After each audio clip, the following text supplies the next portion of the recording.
I think initially Elliot Forrest called me and said, look, we have a problem because we're going to lose the only large cultural space, not only in Nyack, but in Orangetown and Rockland County as a whole. And we need to figure out a way to save it.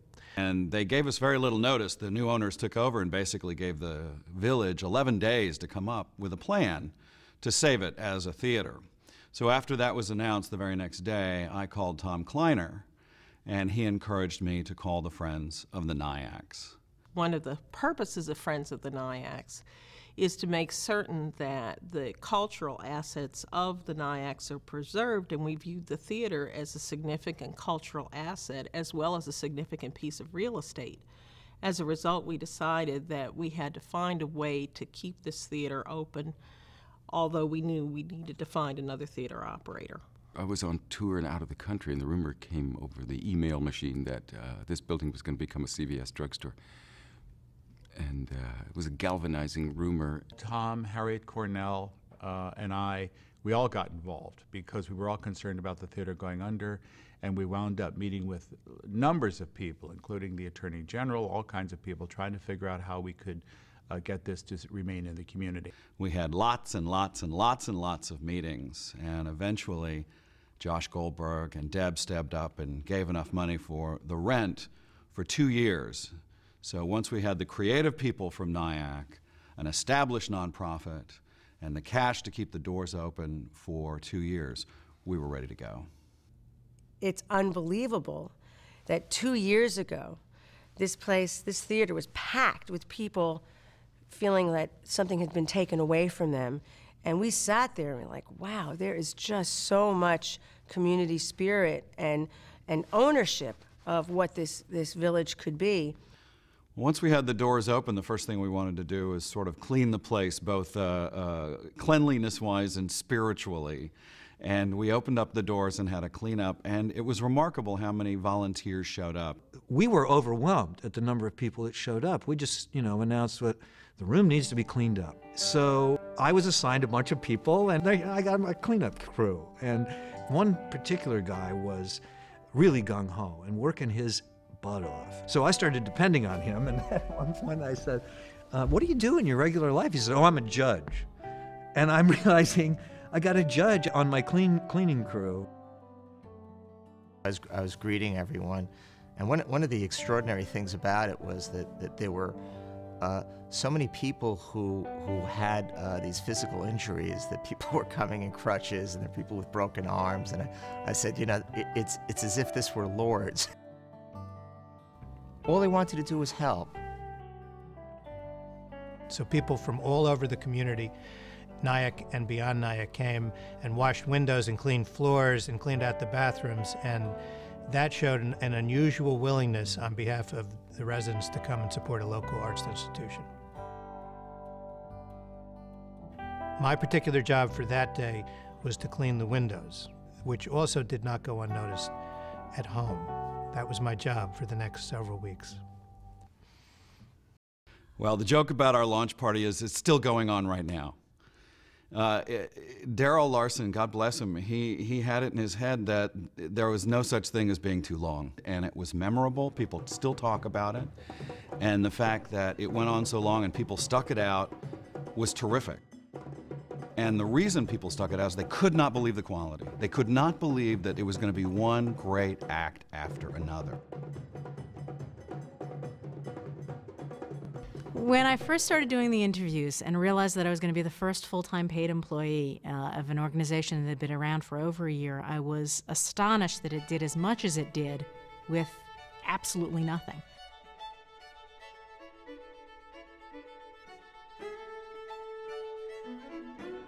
We live in a multicultural community here. It's one thing to say it, it's another thing to really live it. And one of the things that I really enjoy about Riverspace is that Riverspace actualizes the dream and the vision of all of us truly living together.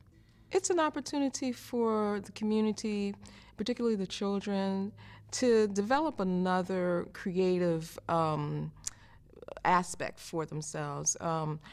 Children should have, right brain and left brain activity, and this is an opportunity for them to develop that. It has come up with an educational component for young people who are living in the NIACs, which I think is critical. Our high school students especially participate in the master class that you've had. They also are very involved here. Whenever there are any kind of acting or musical presentations, invariably you're going to find some of our students involved in the production. We have a very diverse community in Nyack, and by that I mean in terms of race, gender, color, sexual orientation, all these different things. And so what they wanted to do is have programs that fit the entire community, so everyone would feel welcome at this space. We have an unusual amount of talent along the river, and that talent, as much as they would like to spend their days and nights working on this place, they can't do it alone and they can't do it forever. If you look at us on paper, we look so damn impressive. All of our graphics, if you look on our website, we look like this huge organization with this huge staff and a huge amount of support and a huge budget. And when they hear the reality of what we're doing and making do with, everyone else is astonished too. We had no money. People don't understand that we've been programming with nothing. We feel like if a gift is given, it will keep on giving. But it can't actually survive as a gift forever, in the sense of we can't keep doing it for free. That's why it needs to be part of a larger development, a larger plan that will be able to sustain it into the future. You know, this town of Nyack is an independent-minded community, and there are lots of different points of view on Riverspace and everything else in the county and what should go on, but there is remarkable agreement that all up and down the lower Hudson Valley, you're not going to find an uglier building. We are at Riverspace, the place where remarkable things happen in a really ugly building. This is old 1970s urban renewal architecture at its worst, and the most remarkable things happen here. It's tempting to try to name some recently and coming up, but I'm going to forbear against that temptation to get down to cases with Ed Rudolby. Would you mind becoming a member of Riverspace? No. I'm sure that when they were busy with their community redevelopment, I believe is what they called it then, that they meant well.